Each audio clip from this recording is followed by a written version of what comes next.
Ladies and gentlemen, welcome into a very special Money in the Bank 2025 review episode here on BCP Plus. I'm Rob Williams, alongside him from the Knockouts and Three Counts podcast. Our good friend, Mr. Kyle Collison, coming off a late night. I believe we had a little Money in the Bank and UFC party over there in Detroit, man. How you feeling? And UFC. Dude, How you feeling, bro? Yeah, I was up till, and then I came home and I ended up I didn't get to watch all of the AAA show, so I ended up watching that when I got home too on accident. I was just kind of I was tired, but I was up, so then ended up watching that. Yeah, I didn't go to bed till 2-3 this morning. Really, dude, and you're here. I asked you very last minute, so I do appreciate that, brother. Thank you so much for jumping on, man. And all good. I hope you had a good time at the party. Oh yeah, man. dude. We were 50 deep. We had about 50 deep in there at the DraftKings Sports Social. Shout out to our guys from the Potters of Destiny, who also threw the party with us, and shout out to the winner of our Money in the Bank briefcase that had a signed kids belt from Ric Flair inside it. So yeah, man, if you guys are in, what's better than that? I mean, I'm just saying, if you guys are in Detroit, you definitely should come check those out. Oh my gosh, dude. I wish I lived closer, man. That sounds like a lot of fun. But I do have SummerSlam coming out this way, so I'm very excited for that. But before we get into all that, Kyle, we got to talk about it. And I don't want to, use the cliche term here, but I don't want to bury the lead, because we saw the return of #WeWantTruth, and we saw the return of R-Truth jumping John Cena last night. Now there's a lot of commentary today, I'll put it that way. Did we see R-Truth? Did we see Ron Killings? I just want to say, out of the gate, awesome. Just to see him back. Excuse me while I share the stream real quick. So good to see R-Truth back. We saw his name chanted, "We want truth," on Monday Night Raw, on NXT on Tuesday. I don't know if they did anything over on AEW, but Thursday night, Friday, we saw TNA's pay-per-view. They chanted, "We want truth" on TNA, on SmackDown, and of course at Money in the Bank. Across the board over the course of 6 days, whatever it was. Awesome to see the outpouring, to hear the outpouring on Busted Open, to see the tweets, his colleagues and coworkers really just showing all the love to R-Truth, and it's great. I don't like to speculate. You know that, Kyle. The read in my gut is essentially not renewing the contract. I don't think that was any, and this is just my take. No information here, but we saw some people's contracts were running out. We saw some people were going to be leaving. Very shocked to see R-Truth amongst some of those names. And sure enough, we thought he was gone, and he shows up last night. And I want to say this, I don't want to speculate too much. It feels like I'm sure that they reached an agreement, but more importantly, he's back. What version of R-Truth or Ron Killings do we have? That's yet to be seen, but I don't want to take this for granted. I think it's awesome. I do feel in my gut that the fans played a huge part in this. There's no way. Kellen and I talked about it the day he got released. Yeah, man. We talked about it the day he got released. Even from a business perspective, this did not make sense to release R-Truth. The guy makes money. He feels like the heart and soul of WWE at times. I'm sure he was a big fixture in the locker room.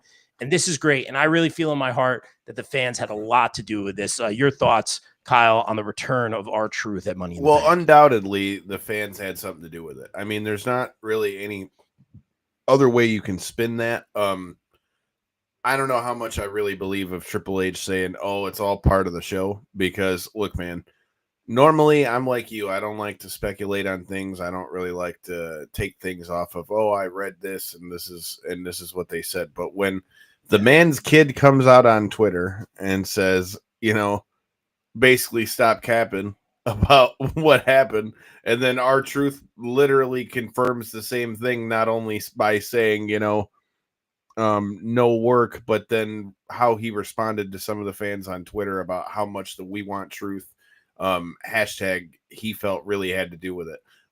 Personally, I mean, I would imagine it probably was one of those that they just figured, how much we're paying him for, how much he's doing as far as matches on a regular basis. I mean, with the merge of TKO and WWE, I mean, me being an MMA guy and watching the way stuff goes with UFC, I mean, a lot of that, I mean, there's a lot of fighters that get let go a lot of the time. So I'm with you. I kind of think it was one of those where the contract ran out and they didn't want to renew it. And I don't think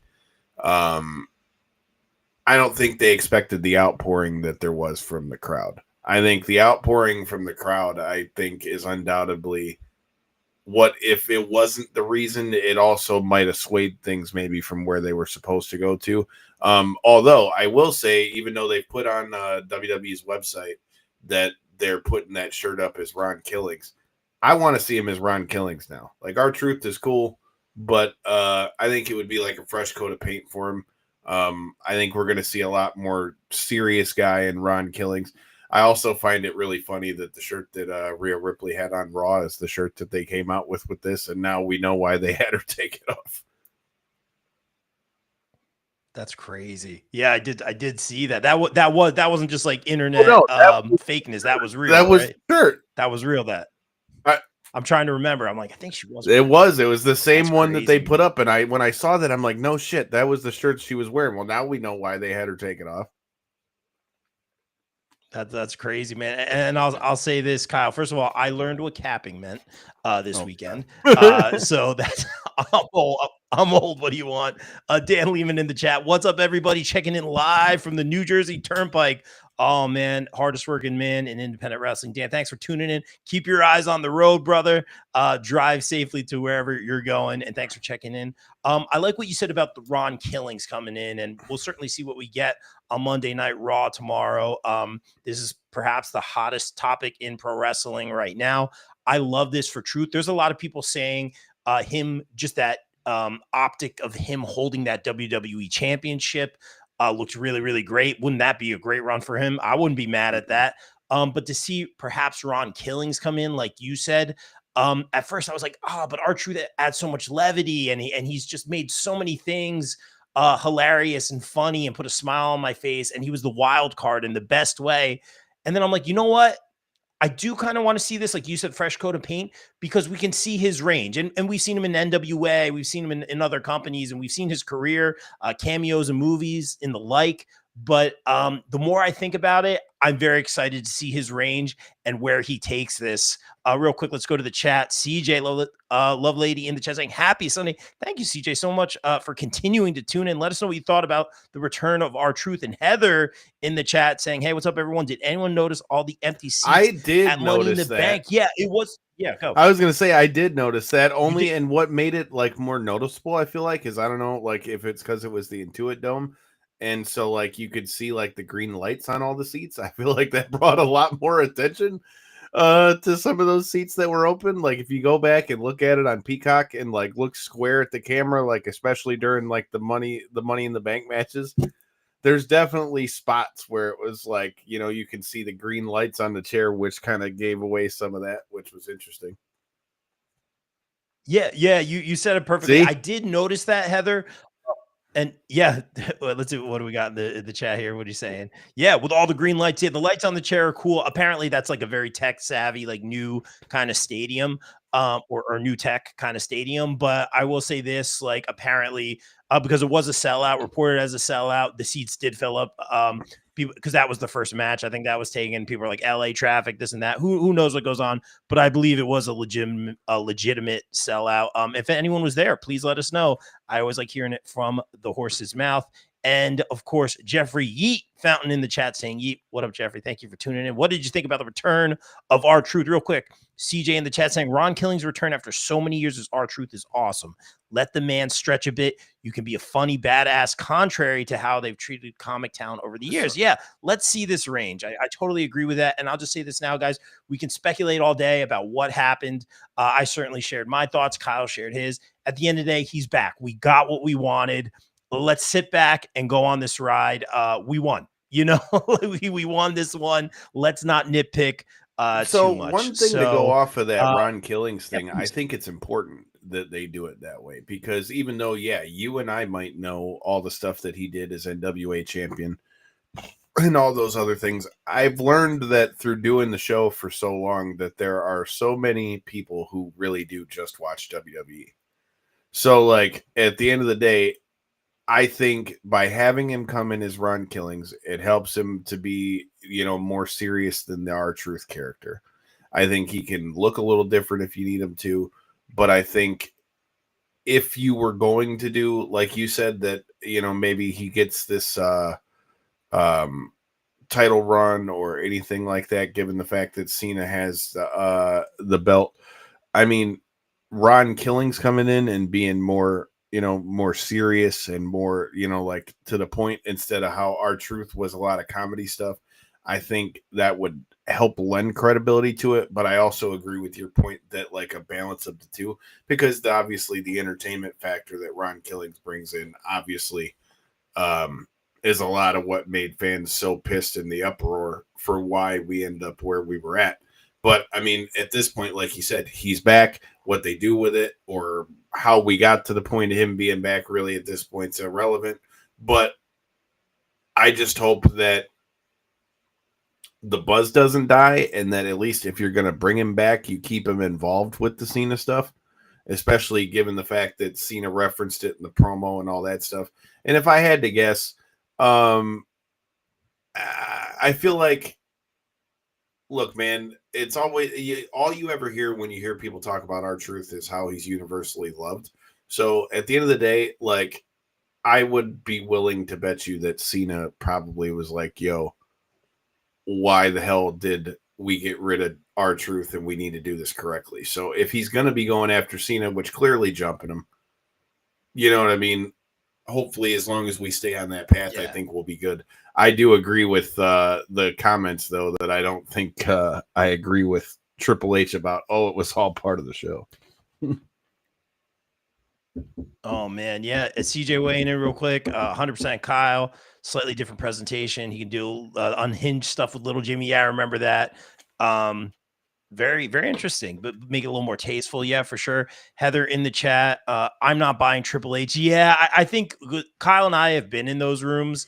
I'll say this, Kyle. I don't know if you agree. Triple H is very good with the media. He's very kind. He's very complimentary. Thank you for being here. He knows how to get a laugh. He's very cordial. But when the guy asked that question, I mean, that answer was, did you enjoy the show? And it kind of just ended that conversation. Like there was really no more R-Truth questions after that. I thought it was gonna be a ton of R-Truth questions. I'm noticing there were maybe 4 or 5 questions on that.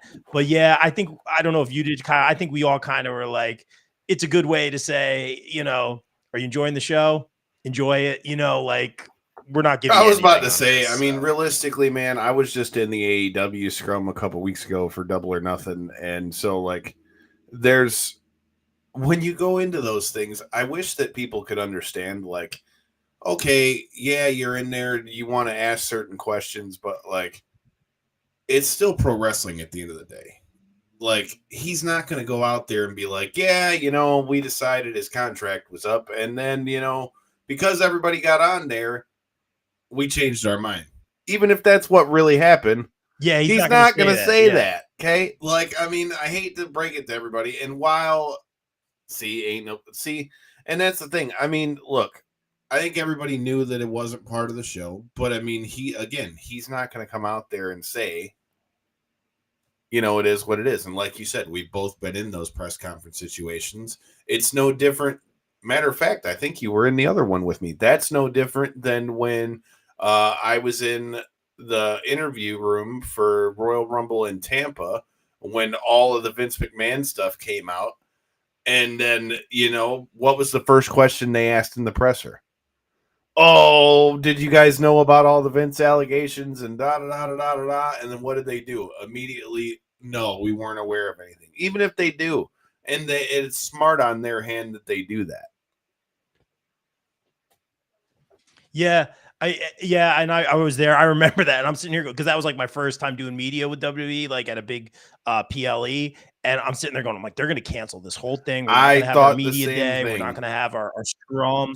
And everyone went out and everyone went the extra mile. Everyone was a lot of fun. I tried not to lean into those kind of questions at all. I knew everyone else would. And I know as reporters, like it is part of our job and journalists. I just felt I wasn't going to sit there and go, hey, Kofi, what do you think about this? Because Kofi didn't do anything. You know what I mean? Kofi wants to promote the Royal Rumble. Kofi wants to dance and swivel. And that's what I like, the levity, the entertainment. So that was my approach to that. And you had some great interviews.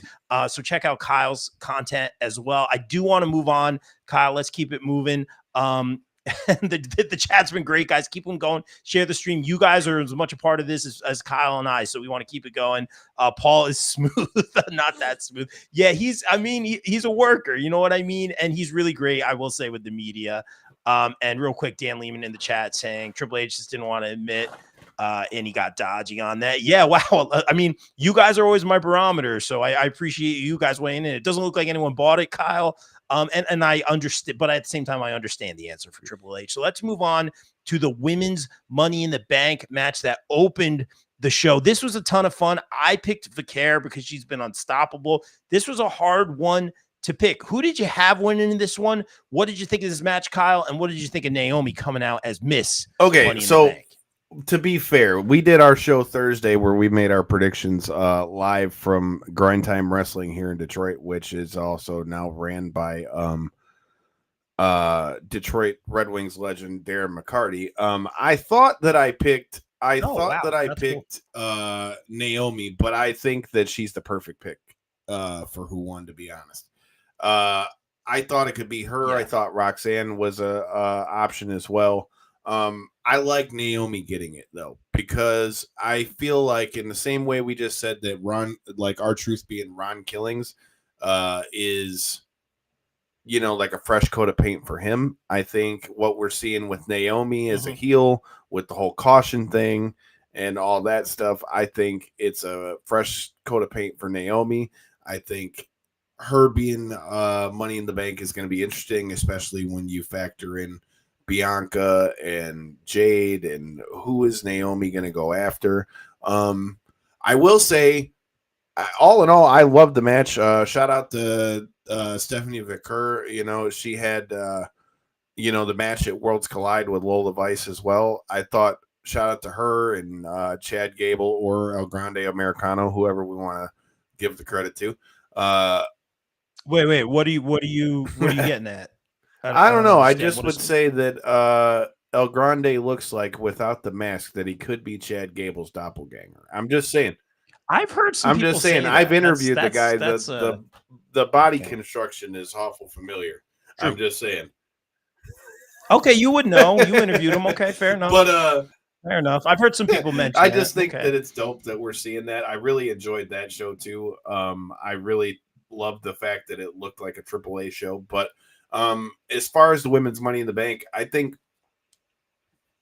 it was kind of abrupt in a way, the way that Stephanie lost the titles on NXT, to be honest. I'm not mad at all with her being up on the main roster, as I think that which is why she right. lost, And I'm not mad at it, because I think that the women's division on both Raw and SmackDown definitely needs kind of like a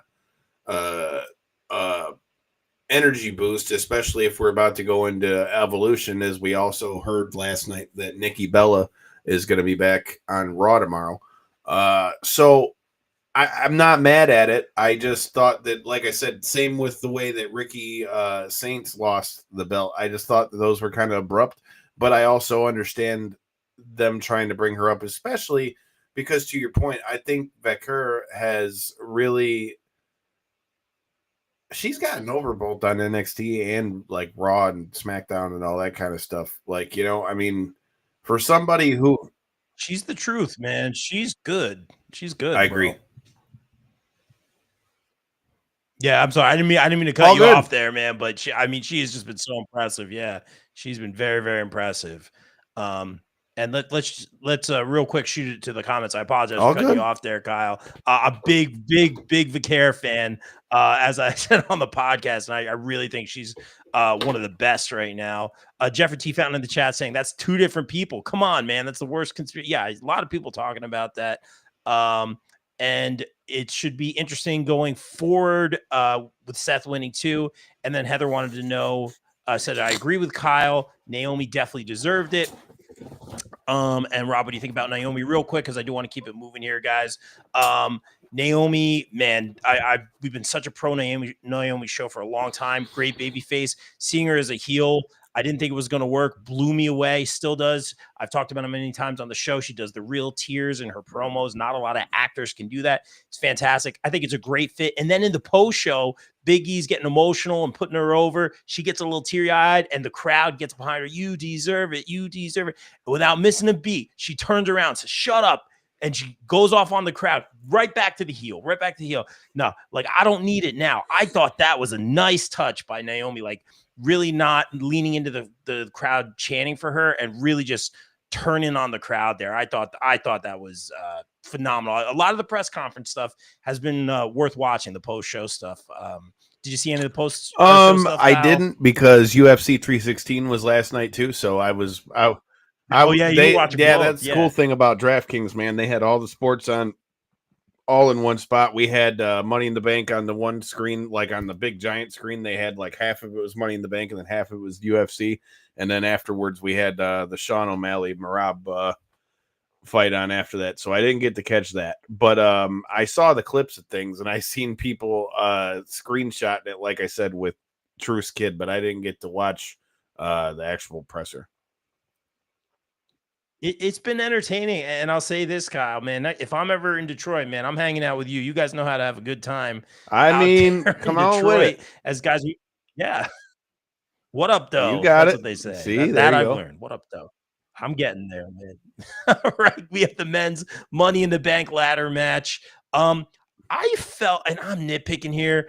Check me, Kyle. I thought this was good. I loved the intertwining of the factions. We love the Fatu thing. I think we all picked Seth on the show to win. I thought it was really solid, really good. But there, to me, and I'm nitpicking, check me if I'm out of line here, guys. I want to be respectful to the performers and the wrestlers. I felt like there was a lot more than usual. I know there's the slow ladder climb, and I know there's some waiting sometimes for spots and stuff like that.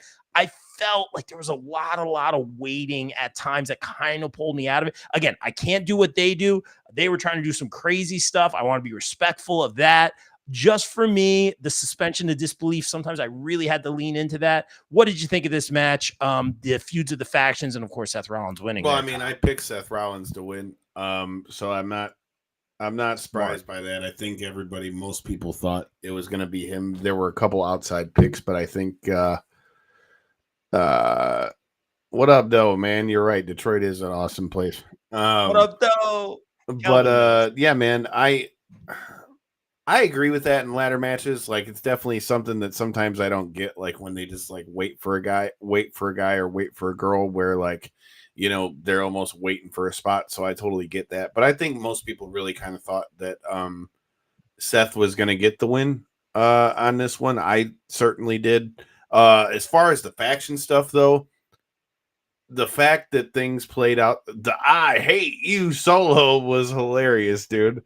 And I've been a big Jacob Fatu guy for years, man. I've gotten to hang out with the guy probably 3-4 times, and he's the nicest guy that you'll ever meet. Like, you know, and it's so funny, like when you're around like any of them, like any of the Samoans, really, like it's so funny because it's like they're the nicest people you'll ever meet, but at the same time, you're like, you realize really quick, like, say some dumb shit, and this could really go sideways really quick. I'm just saying, like, they don't even have to say it. You just know, like, you just like, especially if you're around like a group of them from the family, bro, you're like, man, fuck around and you might find out. But I love seeing it. I like what we've seen from Seth's group. I still don't know why we don't have a name to it. Holy shit. Yes, good point. I don't get that. But I said this to my buddies when we were watching the whole thing. Man, I'm glad that it's not me getting hit by that motherfucker Braun Breaker. Because, dude, I just thinking to myself, with this guy used to be a pro football player, the way he's coming around that floor when he runs all the way around the ring to hit the spear like that, I'm just like, yo. That is I don't know that I'd be standing there for that.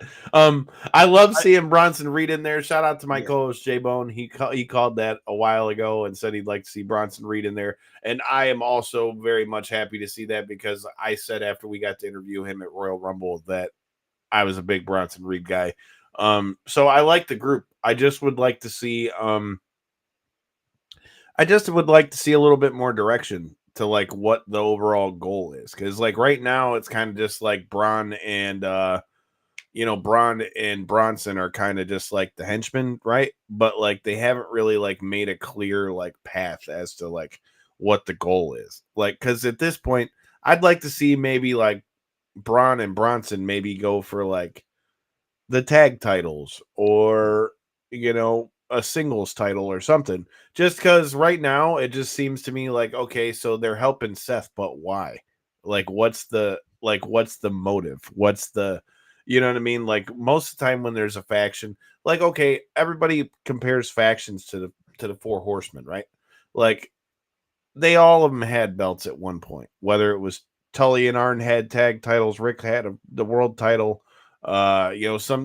I just think that way it would make the group seem more complete versus it all kind of being like, okay, so we're helping Seth, but for why? I still would like to see. I would just like to see some more answers as to that. As far as him winning, I really think most people thought he was going to win. At least most people in our comments thought he was going to win. I know there were other people on our show that thought he was going to win. So as far as the match, I wasn't surprised on him winning. I did like the faction stuff, though. Yeah, dude, and I think you hit it out of the park. Kyle's getting a lot of love in the chat here, man. Really great assessment there, Kyle. And I said this a few weeks ago on the show. It's time. You need a name. It can't be too far gone. And at this point, this name needs to be a grand slam. It can't be corny. It can't be lame. It needs to hit, man. They kept saying the future a lot. So I feel like it's gonna be future something, which could be lame. I was gonna say that you sounds really gotta hit this out of the park. Yeah, I don't think because they kept saying it over and over. I'm like, they're gonna do. Damn it, they need to just do Dangerous Alliance 2.0. I mean, I understand that the group is about Seth, but I've heard Evolution. I immediately being there at the Raw after Mania, dude, I immediately thought, oh shit. Yes. It's the Dangerous Alliance 2.0. And especially with Seth being a heel, I wanted him to bring Becky in. Yeah. And great segue, by the way, because we're going to talk about it. Becky versus Lyra Valkyria real quick. A lot of love for Kyle in the chat. Kyle, hook me up with Roman. Shit, I got to hook myself up with it. How am I going to do that? Yeah, right? That's it. Yeah. He hangs with them Samoa. Big 49ers. Oh, yeah. Those guys. They love them. They're 49ers. CJ in the chat, unless they start doing something with Reed and Breaker, this may as well be de-evolution. Wow. So it's a powerful group, and I think like you guys hit it on the head, it does need a name, which is very important, and it does need substance. Heather, let's get to it just for you. Bring the man. Becky finally getting that IC championship. I think a lot of us did pick Becky to win here. These two work very, very well together. Really, really solid match. Becky gets the dub, but Lyra somehow ends up standing tall at the end here. What do you think about this match? I mean, Kyle? I thought it was a good match. I mean, obviously, also the story of Becky and Lyra helps it. I think with her having a title again, I think that would play into the idea I was talking about with the Dangerous Alliance stuff. But okay, so this is a little bit of a segue, but I thought that match was really good. But what worries me is they kept saying over and over and over and over and over again, like, oh, the champions can challenge any champion. I don't know about you, dude, and I hate to say this because Austin Theory is a past guest of my show. And I've followed the guy since he was in Evolve and all those things. The Money in the Bank needs to be cashed in on world titles, in my opinion. Ooh, it's not a bad take. I just feel like if you don't, then what the hell's the point?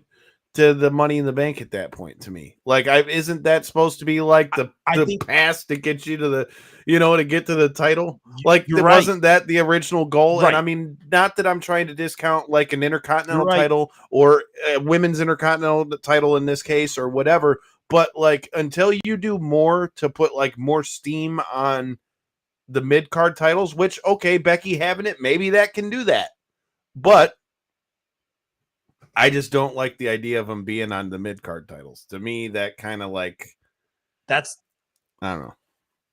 it's a good it's a good argument. I'll be fair, man. I'll do both sides of the coin, right? Everything you say, 100%, man. I agree with you. It like you said, we have the stats. Like the men are like 73%, the women are 100% in cash-ins, I believe. It's something like that. I'm a stats guy. Forgive me if I'm wrong on those numbers. I'm paraphrasing. But like you said, it's the jetpack to the top. It's the jetpack to becoming a world champion. There's a lot of first-time world champions with As it cash-ins, should typically. be. I think you said that perfectly. So why have the asterisks of mid-card titles? That's a great point. I could also go to the other side of the coin and just say, hey, you have Money in the Bank. You're in charge. You do whatever the heck you want. If you want to cash in on the 24/7 championship, Please be my guest. Go right ahead. I don't know why you would do that. So it did add some confusion, but when Austin Theory did that, it did. And he was kind of like he was afraid of Roman. It's essentially what it was. So I do think that and not an attack on Austin Theory by any means, just he was the one who did it. But I think that's a valid point. I do like in terms of storyline, you can go anywhere. Say someone has the briefcase and they win the world championship and then they want to be a tag champion too. I don't know. That's kind of reaching, but it does have more possibilities. And I guess let's get we need that contract. I'm a statistics guy. I'm an analytics guy. Let's get that contract. What does that contract say? Word for word. Let's have our lawyers look at it. Well, that's why I think it goes Kyle, to the continuity of it, though. Yeah. Like, I mean, if we're making this like it's supposed to, like it originally was, and it's like you said, like the rocket ship to a world title. Not to shit on the Intercontinental title or the US title or any of that stuff, but like even when Charlotte went after the NXT championship, right? You know what I mean? Like that was fine for me because that's still a championship. It's supposed to be their world championship, and it was one. And for somebody that's already got all of them, I can see that. But just to me, when it's like the Intercontinental or the US title, number one, it makes it seem a little cheaper to me, and number two, then it leaves in the. I think it hurts the person who wins it a little bit if like you're already kind of throwing in that cameo that like, okay, you can challenge any of the champions now that we've had a couple people unsuccessfully cash in. You know what I mean? Like, I just think that if the Money in the Bank's ever going to continue to really mean something, you got to make it mean something. And I feel like by throwing those things out, not that they won't still have them go for world titles, but then to like Joe Average fan that's not like us that isn't going to watch it all the time, what if they look at it and then they're like, well, if all he's going to do is use it to get the Intercontinental or the US title, then what? You know what I mean?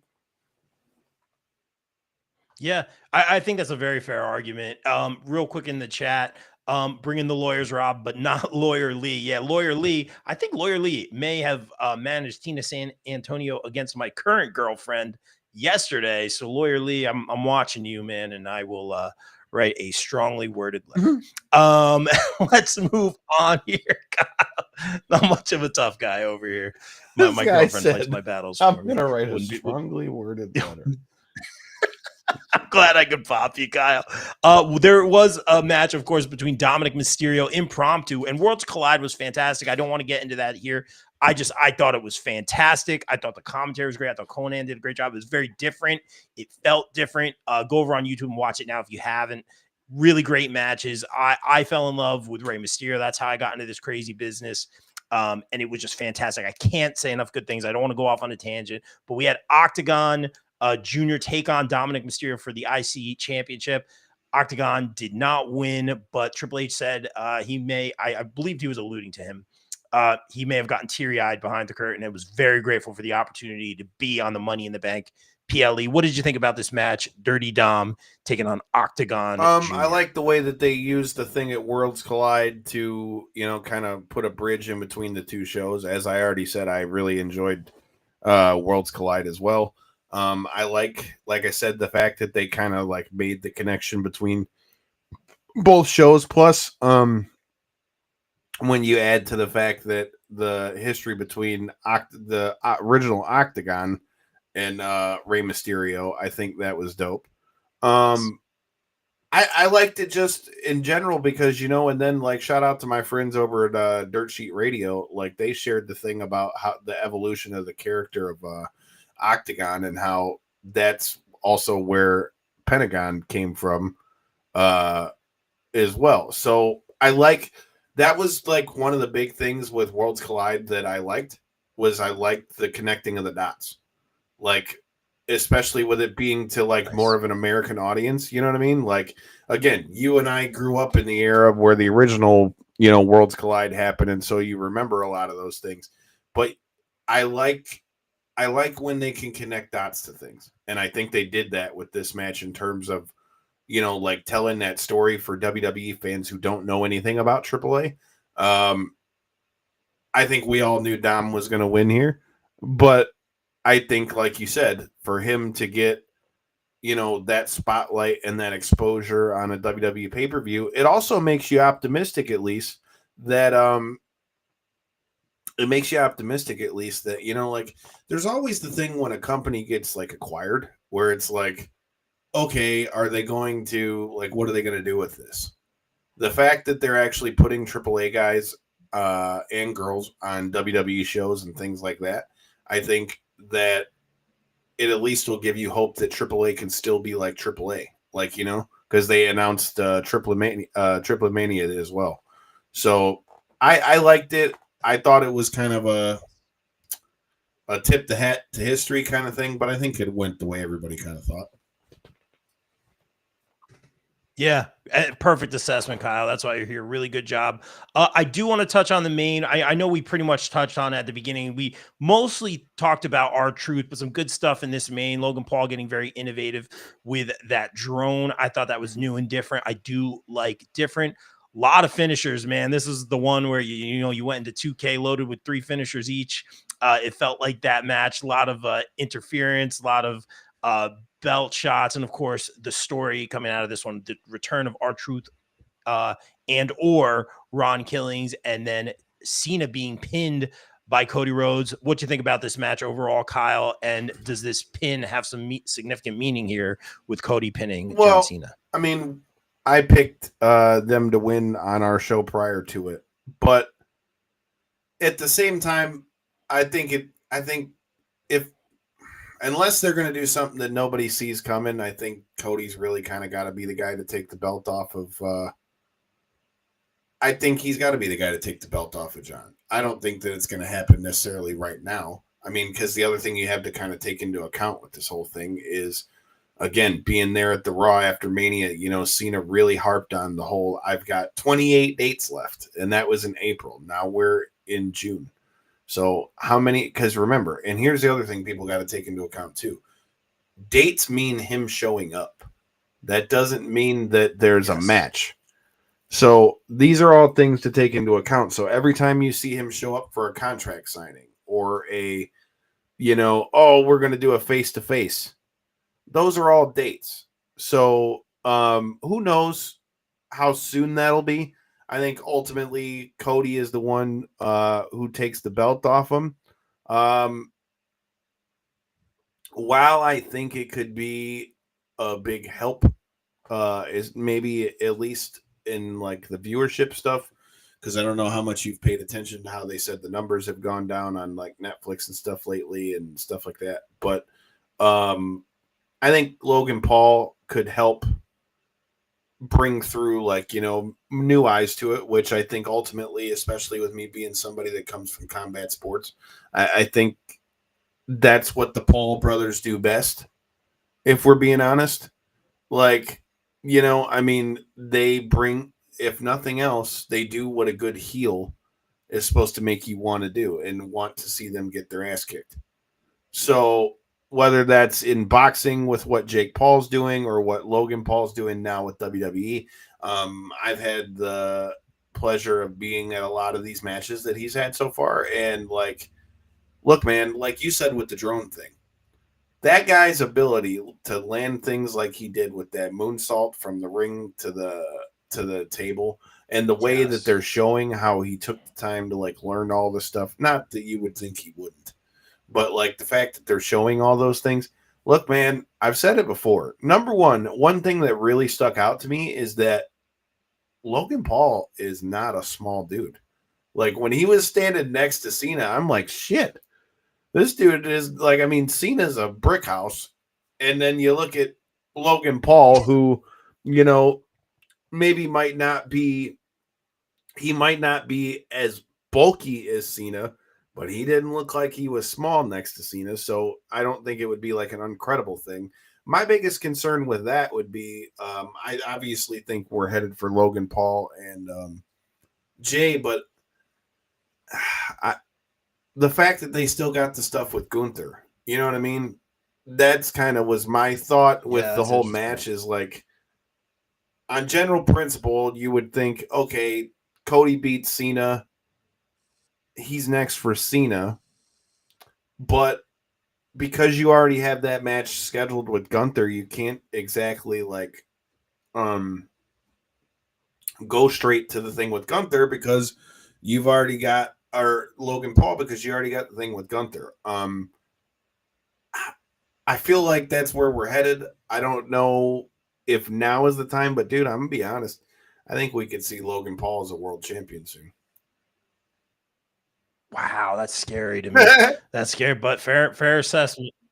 Fair assessment, man. Yeah, you would know, and you know both those worlds, of course, of fighting and WWE. Heather, not holding back here, and thank you, Heather, for staying in the chat. We really appreciate your takes. Pin Cena, yes, send him on his way. See you later, Cena.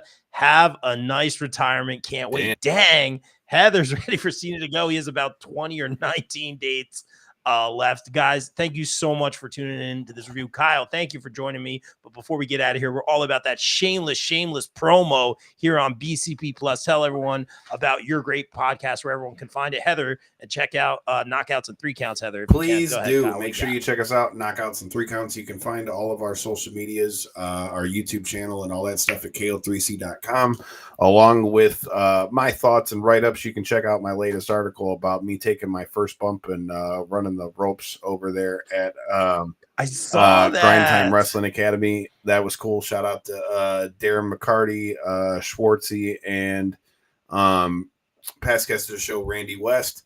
Yeah, taking a bump is a little foreign, being the fact that I'm used to MMA and things like that, which I know how to fall, but the idea of kicking my feet out voluntarily to fall is a little different than I'm used to. It was good times.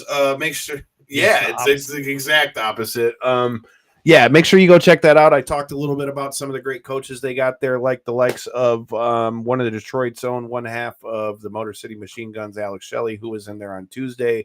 We've got Jimmy Jacobs that's coming through there. If you're in the area, definitely a great spot for you to be at. Also, make sure you stay tuned. I've got, it's either going to be this week or next week. I've got my buddy Mark Ramondi from ESPN to talk about the new NWO book that he's got coming through. We've also got, we just had interviews with Cedric Alexander that's been blowing up all over the place.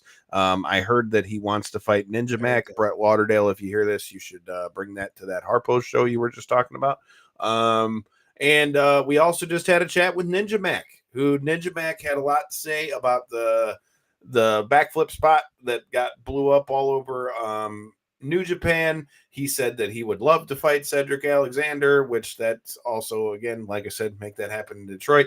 Also said he'd like to be back in Bloodsport as well against a guy like Ruckus. Lots of good stuff coming from Knockouts and Three Counts. Make sure you guys check us out on all those. And as always, dude, I appreciate you having me come through. Thank you, man, so much. You will definitely be back, Kyle. Appreciate all you do. Good stuff. Thank you, Heather, for staying in the chat. Thank you guys, Dan Lehman. Great stuff. Oh no, Dan with the jokes. Dan. I said there's a previous match where we still have the Goldberg retirement match this year, Cena versus Goldberg. Oh man, I feel like I shouldn't have even put that into the universe. No. Dan always likes to make. I've heard Gunther versus Goldberg. Guys, I like that match better. There you go. I've heard that too. Guys, thank you so much for tuning in. Make sure you go over, subscribe to Knockouts and 3 Counts, wherever you get your podcast, YouTube. Subscribe over on the BCP Plus YouTube. Check out some of our great interviews. And guys, like we always say here, Kyle, a little disclaimer. So I will rudely play the sponsors and it's going to mute you. So I will not get to tell you how lovely and great you are. So I'll send you lovely messages. So I'm not hanging up on you by any means. But get the fuck out.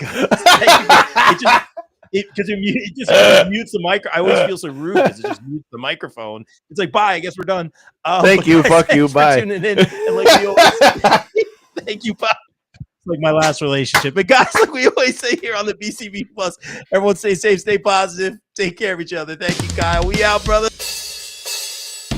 BCP is brought to you by our favorite store, Funkenstein Wrestling Superstore, located in the Englishtown Flea Market in New Jersey from 8 a.m. to 3 p.m. Saturdays and Sundays, and online at FunkensteinWrestlingSuperstore.com. Get your favorite wrestling merch, retro video games, Ninja Turtles, Ghostbusters, G.I. Joe, so much more. It's our favorite store. Thank you, Heather and Dan, for sponsoring the BCP. Also got to welcome back our sponsors, the No Gimmicks Podcast, the podcast that keeps it 100% real 100% of the time. Check out our guy Kelvin, only on the No Gimmicks Podcast. Wrestling All Day, All Night is the best wrestling discussion group on Facebook. We provide more of a community feel here, and have wrestling fans introduce other fans to something they may not have seen before, such as old school wrestling, indie wrestling, Japanese wrestling, and so much more. We also strive to be a source of information regarding upcoming wrestler meet and greets and signings. And remember, we're open 24/7, all day, all night. Be sure to follow on socials and join the group on Facebook at Wrestling All Day, All Night. Welcome back our sponsor, Sweet Chin Musings. Sweet Chin Musings is the creation of the reigning, rarely defending, highly disputed champion of wrestling podcast, Mr. Perfect, Mike Mueller, and his tag team partner in crime, Luke Kudialis. SCM focuses on the in-ring product of WWE and AEW, no dirt sheet rumors here, as well as backstage news, predictions, and analysis of characters, storylines, and major pay-per-views. Old school fans, don't worry, we have you covered as well, with a look back on classic matches, top 10 lists, and interactive tournaments that let the fans decide who is truly the best of all time. You can find them at Facebook at Sweet Chin Musings, and check out the podcast on all major podcast platforms. Please welcome back our sponsors on the BCP Plus and the podcast, GPW Productions. GPW provides your promotion or event with top-tier video, audio production, live streaming, and more. I can personally vouch for them in saying they are hands down the best production company I've ever worked with, as they have and continue to work with the likes of AEW, GCW, StarCast, MLW, not to mention the majority of the local independent promotions here in the tri-state area. They can even help you film a vignette or promo for your persona or gimmick. And guess what? GPW doesn't just work in wrestling. No, they cover MMA, boxing, basketball, or any other sporting event as well. On a personal note, I'd like to thank Mike Sesko, Frank Leone, O'Neil Andros, and the team for giving me multiple opportunities to work with them and some of the best talent in the world. Thank you, GPW, and guys, book GPW for your promotion or event today at contact@gpwproductions.com. Please welcome back one of our favorite sponsors, Mania Club. Established in 2015, Mania Club is a WWE-recognized community for fans with an eclectic love for both the world of professional wrestling and raising money for Connor's Cure. During WrestleMania weekend, we host the official tailgate of WrestleMania while also celebrating the life of Connor McCullough. They are the single largest donor within the V Foundation for Connor's Cure, with over 150,000 raised. Please donate and join the Facebook group over at Mania Club on Facebook. Donate at jimmyv.org/Mania Club. Guys, please welcome in our new pod sponsor for the months of May and June, J. Adam Photography. Jay provides quality, artistic, innovative photography with a quick turnaround time. Be sure to check out his latest ISPW wrestling pics and much more stellar content. Right now, wrestlers can do a special portrait shoot with Jay in Sparta, New Jersey for just $50. Contact Jay at Jay Vogel on Facebook and be sure to follow him across socials. Thank you, Jay, for sponsoring the BCP. Guys, let's welcome in our new pod sponsor, Cooper Groove grips. When you play Cooper Groove drumsticks, you get increased sensory feedback from your hands, so your grip will naturally loosen, but you have complete control. With that taking place, you don't have fatigue and soreness, which can lead to long-term issues. Guys, as a drummer, Cooper Groove is my drumstick of choice. Sweaty hands aren't a problem. Grip is good. Don't forget to check out their amazing Cooper Groove bats coming out soon. Guys, follow at Cooper Groove Grips on Facebook. Guys, please welcome in our new podcast sponsors, ISPW Weekly, where we dive deep into the world of ISPW, the crossroads of professional wrestling. Join Jumpin' Jay and Total with Tom every week as they interview the stars of the ring, uncover their stories, rivalries, and the electrifying action that defines ISPW. Be sure to check out ISPW Weekly on the ISPW Facebook page every week. Please welcome in our new pod and daily site sponsor, Twisted Shamrock Studios and Spa, located in Delaware County, Pennsylvania. Twisted Shamrock is a retro spa experience for the average Joe and Jane. Meet the next evolution of recovery and relaxation. Right now, you can try their introductory offer, where you can try a core service to include massage, skincare, facial, stretch therapy, body slimming, toning, personal training, and spray tanning for 30 minutes for just $30. This is perfect for our wrestling pals as well. Book today. Call 484-574-8868 or visit www.twistedshamrockstudiospa.com. Guys, please welcome back our returning podcast sponsor, USDN. USDN Podcast is run by USDN Chairman and the Council of Nerds. We bring you all the latest news and rumors from the world of nerds and consolidate it right here at the U.S. Department of Nerds. USDN is for the people, by the people, and of the people. Follow them at facebook.com/US Department of Nerds. Guys, please welcome in our new pod sponsor for 2025, the Ropes and Riffs Podcast, featuring Maestro John Kiernan, speaking with the stars of professional wrestling about their in-ring, tunage, gear, and so much more. Check out John's interviews with the likes of Lince Dorado, Mercedes Martinez, and so much more. Find the Ropes and Riffs Podcast on all major podcast platforms. Guys, please welcome in our new podcast sponsor, EM Collectibles, featuring live signings, collectibles, toys, and more. Be sure to follow them on Facebook and stay tuned for their upcoming events. Upcoming events right now, March 8th, Hernando Toy and Comic Show, the Hernando County Fairgrounds live signing with Super Crazy. March 22nd, Neg Dog Championship Wrestling presents Music and Mayhem in Hudson, Florida with special guest Super Crazy. March 29th and 30th, 2025 Syracuse Collectors Con in Syracuse, New York with Bill Alfonso, Gary Wolf, and the quintessential stud muffin Joel Gertner, March 30th only. April 5th, New England Fan Fest, and we'll have Buff Bagwell. April 13th, 2025, our premiere show, Bring Back the Memories Toy Show, and May 10th, our renowned 90s Wrestling Con in Morristown, New Jersey, guests to be named soon. BCP is sponsored by Warriors of Wrestling.